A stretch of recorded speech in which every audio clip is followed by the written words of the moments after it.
Hello, what's going on again, everybody?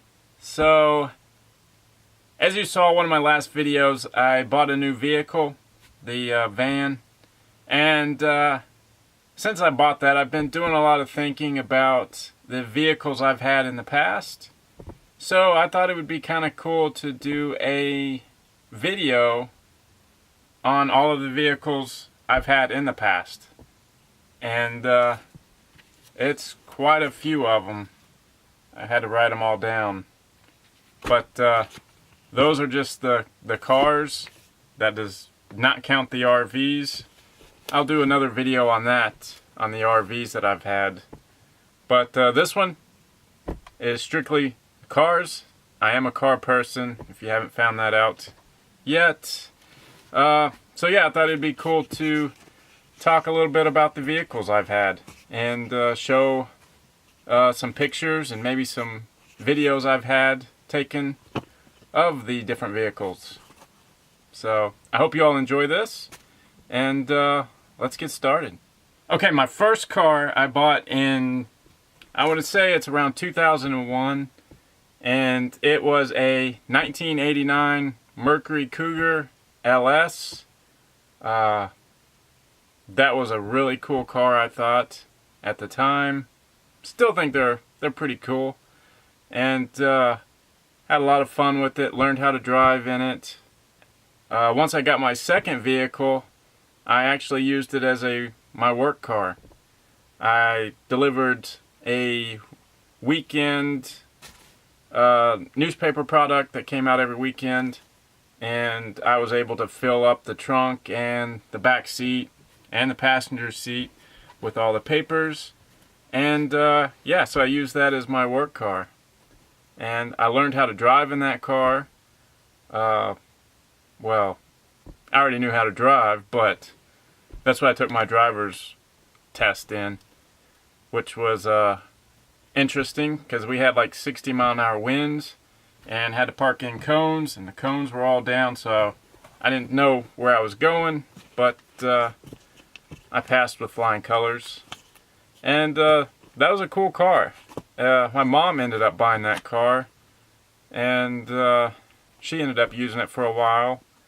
And my sister ended up, I think, maybe driving it a little bit. I don't remember.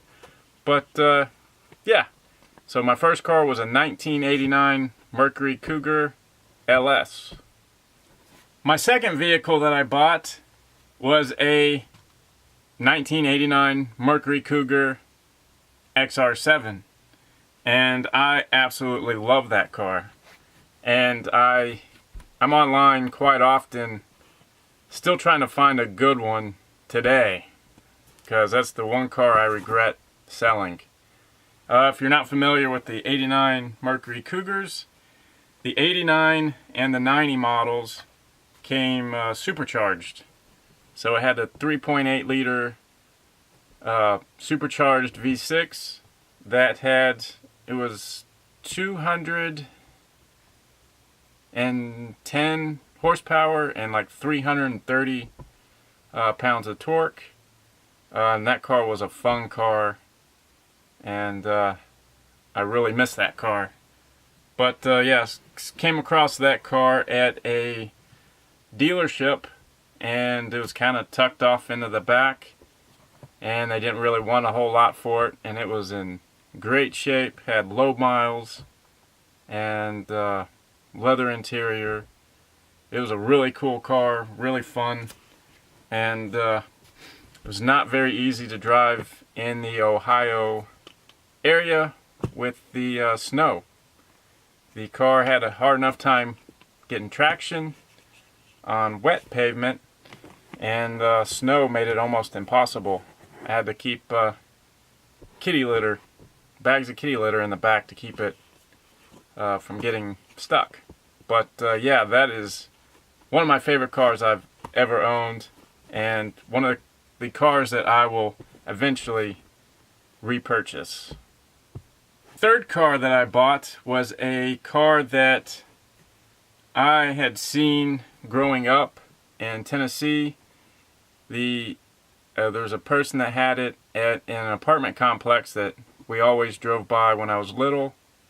And one day I was in Tennessee visiting my mom, and I happened to catch the car at a dealer off in my side peripheral view, and I immediately turned around, went and looked at it, and it was the exact car that had actually made me fall in love with this particular car.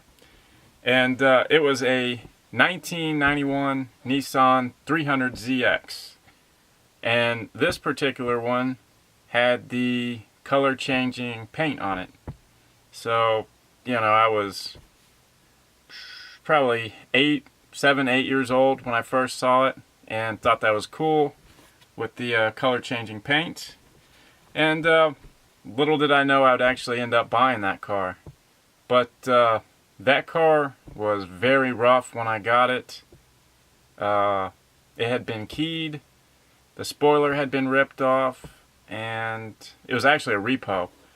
But I ended up doing some work to it, took it back up to Ohio, fixed all the key marks, changed the color of the interior.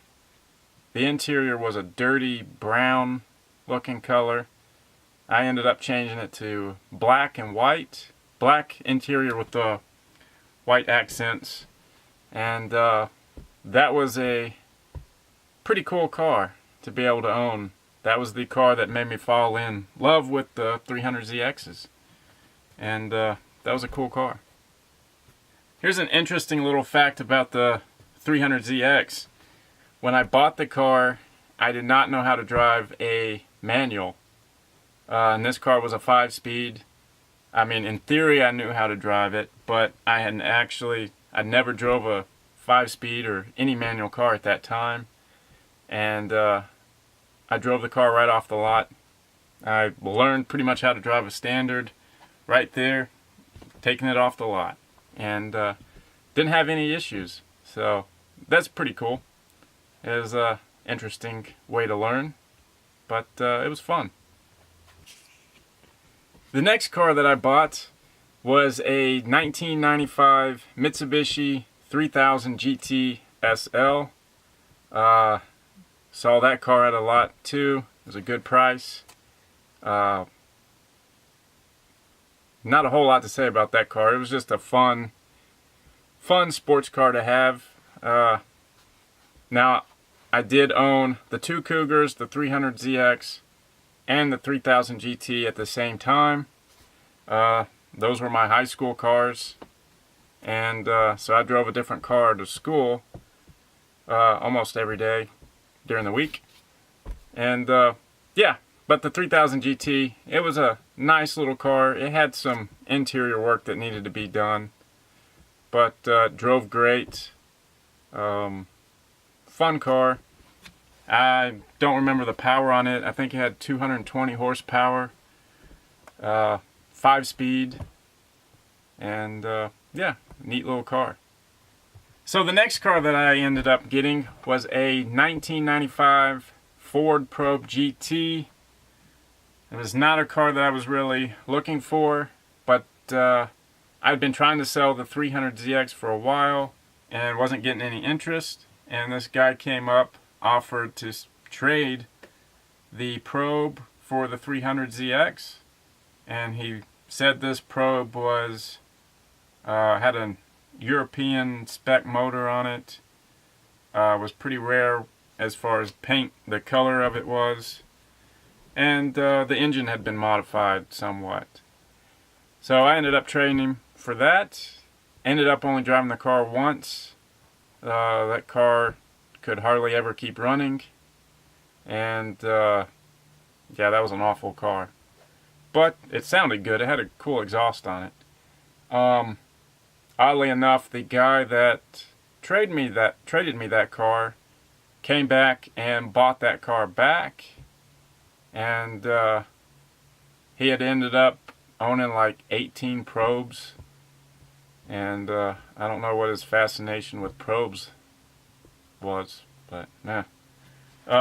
He ended up totaling or wrecking my 300ZX, and he actually ran it into one of my high school classmates. And so yeah, that was a big ordeal. But yeah, so that's the little story on that car. Not a car that I like, not a car that I'm a fan of.